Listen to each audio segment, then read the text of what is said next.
This is how I was able to achieve this effect.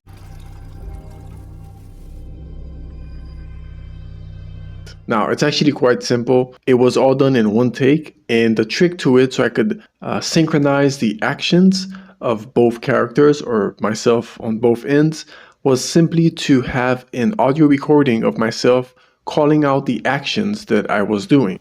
I pour. I look up. I sit. All I had to do was act out the first part and then act out the second part on the same audio. All right, so if we jump into Kdenlive here, I have the clips here, one on top of the other. If I go over to footage, this is the entire shot. Down here, we have this little yellow area, which indicates which portions of the clip are being used. So this is for the first scene. And then we skip to the next part where I come in and I follow the same audio. So then all I had to do, because it's the same audio, which is repeating itself, I simply had to synchronize the two clips, then I deleted the audio. Now, you might notice in the very beginning, I have this portion over here of the clip.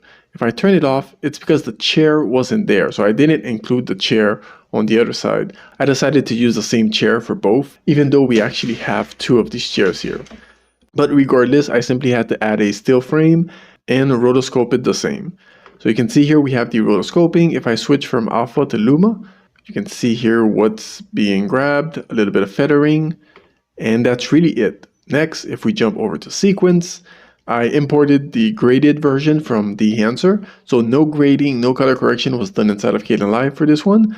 The upcoming video that I have, or one of the upcoming videos that I have, I'll be diving into how you can de-enhance, quote unquote, de-enhance your footage using Kdenlive and only using the native plugins or effects. So I'll disable this. So this is our two clips put together in a sequence over here, and then down here we have all of the sound design. So this is the sound design for this, because this was recorded with no audio. The audio wasn't planned on being used at all. And then here I added all the sounds that you hear, so the chairs, the coffee, the pouring, the pushing it down, etc. Now, if we go back to the two clips, you can see that the rotoscoping is animated, and this is because after I'm done pouring the coffee for character number 2, the mask moves, so the rotoscope moves over the cup so that he can grab the cup. And that's really it. That's all it took to make this shot, and then the enhancer was used for the color grading, as I've already mentioned. And in an upcoming video, I'll show you how to de-enhance footage inside of Kdenlive. And then in another upcoming video, I'll be talking about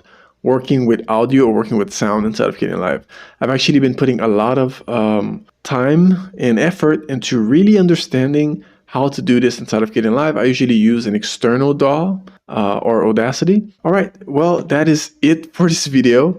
Thank you for watching. This is Nuxttux Creative Studio. My name is Jonathan, and I'll see you next time.